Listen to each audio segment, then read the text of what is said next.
I am Suntosh Gaidankar. Today I am explaining the impact test. In that one, Charpy test. Aim to determine the impact strength of a given specimen. We have to determine the impact strength. Simultaneously, we have to determine the angle of rise and impact velocity. These are the apparatus required: pendulum type impact testing machine and vernier caliper. Observation: length of the pendulum will be 0.825 meter. In terms of mm, it should be 825 mm. Angle of drop is 140. The weight of the pendulum is 20.87 kg. Area of the specimen below the notch. Now, the notch will be in this way. This is the specimen.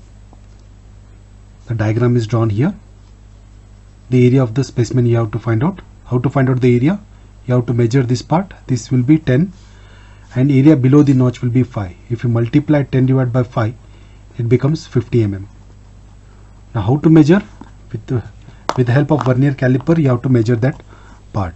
First, measure the length here, or you can go for this part or this one. It becomes 10 mm. Or if you want to go for here, no problem. This is 10. See here. The 0 is coinciding exactly at the 1. 0 is coinciding exactly at 1. 1 indicate here 10 mm. The 10 mm.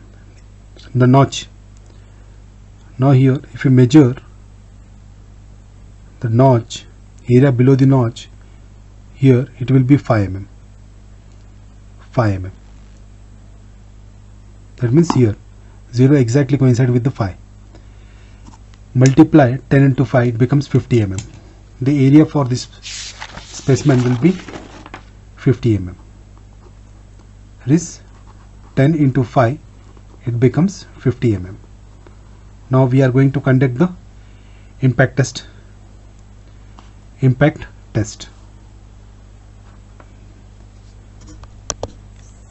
After conducting the impact test, we are substituting the values in order to find out the impact strength, angle of rise and impact velocity. Today I am conducting a Charpy test. This is the impact test machine. In that one, the Charpy test. Charpy indicate the angle should be 140. This angle should be 140. If you compare, it should be 140. And striker contain ball peen hammer. This is nothing but ball peen hammer. You have to replace here. If it is a Charpy test, you have to consider ball peen hammer. If it is a ISOT test, you have to consider forming hammer. This is the forming hammer. Now, the Charpy test, we are using this specimen for the Charpy test, and this is a U notch, and this has to be placed over the platform here in such a way that the U notch should be opposite end to the ball peen hammer. This is opposite end to the ball peen hammer. It should be in this way. Okay? Now, first you have to consider R1 value. Before considering the R1 value, you have to bring this needle to the maximum value. That is 300. We are checking this one for the Charpy test. For Charpy test, you have to go for outer scale. And one division is nothing but 2 joule.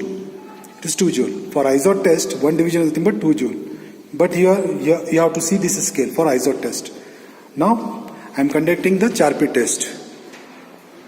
First I will release here. First remove the lock nut. Then release it. You will get R value. The R value is 0 here. R1 value is 0. We got the R1 value. Now bring this needle to the maximum. That is 300 joule. Now place the specimen. Before placing it, go for the safety lock here. Now place the specimen over the platform.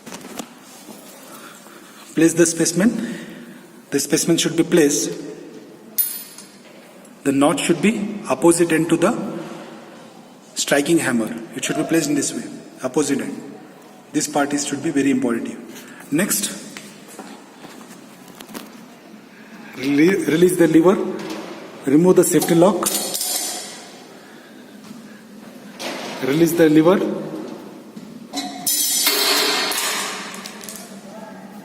the obtained value for R2 is 6 joule. In this way, you have to conduct the Charpy test. We got the initial reading as 6. Initial reading will be 0 and the final reading is 6 joule. The angle of fall will be 140. The type of test is Charpy test here. Because the impact test contain two types, Charpy and IZOD. Charpy and IZOD. How to differentiate between Charpy and IZOD? Based on the angle. Angle of drop is 140 in case of Charpy, and we have to place the specimen over the anvil horizontally. But in the case of IZOD, we have to place similar to that of the I section, and the V notch has to be facing towards that of the farming hammer in the case of IZOD test. In the case of charping, the U notch should be placed exactly opposite to that of the striking hammer. Now we got the final reading, initial reading. Now substitute here. U is R is nothing but what? 6 minus 0. It is nothing but 6 joule, because the first reading is initial reading is 0 here. The impact strength. How to find out the impact strength? This is the formula. 6 divided by area 50. It will be, the answer is 0.12 joule per mm square. We got the 0.12 joule mm square. Now we have to find out the angle of rise. That means beta we have to find out. How to find out the beta? By using this. U is nothing but 6. Substitute here.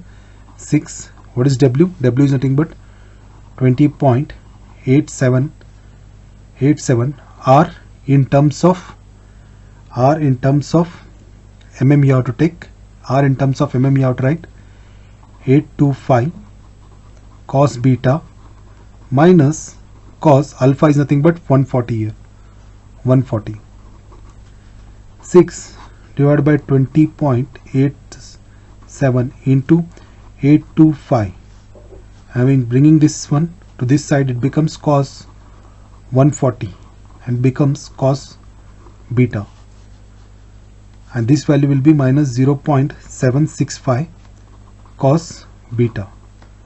Beta will be cos inverse minus 0.765.